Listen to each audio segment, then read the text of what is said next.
The Eckerd volleyball team picked up two big Sunshine State Conference victories over the weekend. The Tritons opened by hosting the 6th ranked and previously undefeated Florida Southern Moccasins on Friday night. After falling in the first set, 25-21, EC dug deep in the second set, saving set point on two separate occasions before taking the equalizer 27-25 on two straight aces by Caitlin Simpson. The Tritons would then overcome an early 8-point deficit in set 3 behind 10 consecutive services by Ariel Arillo, which included two service aces. Eckerd would then go on to take sets 3 and 4 at 25-21 each to secure the upset victory, which was also the team's first SSC victory on the year. Keeping the momentum going, the Tritons hosted Florida Tech on Saturday afternoon in their second SSC matchup on the weekend. Eckerd took set 1 25-22 before falling in the second set 25-21, despite an unbelievable 5 consecutive aces by Tiasha Kotnick. The following two sets were for the Tritons, however, as they won the third set 25-20 and the fourth 25-16.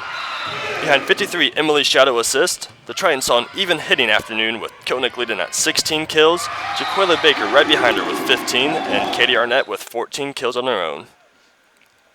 Moving from the MacArthur Center to the Turley Athletic Complex for the men's soccer team as they hosted the Rollins Tars in their own SSC matchup.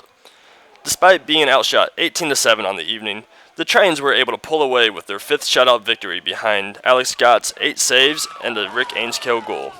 The Tritons' goal was set up by a Jordan Lee corner kick when Liam Getz headed the ball to Nick Jackson, who then volleyed the ball off of the crossbar before Ainskill added the finishing touch. The win preserved the Tritons' undefeated season and led to a 4th place ranking in the South region. Hurricane Joaquin moved the SAISA Women's Championships from Charleston, South Carolina to Eckerd on Saturday. The Tritons placed third out of the 7 teams, which qualified the team for a spot in the 2015 Fall Championships. Anna Hubschman and Heidi Carlson posted back-to-back first-place finishes in the A Division. Sophie Solomon and Jessica Resnick also played a big role with the third-place final standing in the B Division.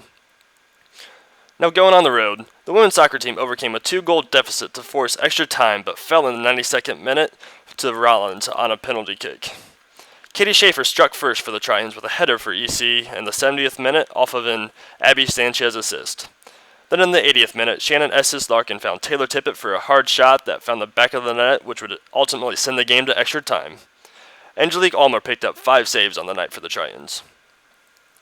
The co-ed sailing team recorded another top 3 finish by taking second place at the SAISA South Points No. 4 at the University of Florida. Matthew Peterson and Alec Fournier led the Tritons with 3 first-place finishes and 1 second-place finish in the B Division. Ben Chaffee and Gene Crotty added 2 second-place finishes in the A Division before finishing the event in 4th place. The Tritons were just 3 points shy of taking the first place in the 10-team event. Earlier in the week, the golf team competed at the St. Leo Fall Invitational. Callum McKay recorded his best collegiate performance at the event with a 3-under par 69 in the opening round. That performance placed Mackey in a tie at 25th place. Kyle Macklin was next for the Eckerd with a personal low score of an even par 72. The Tritons placed 14th out of the 16 teams in a competitive field. Thank you for joining us in our first installment of the Triton Tracker, and be sure to stay tuned for more EC news.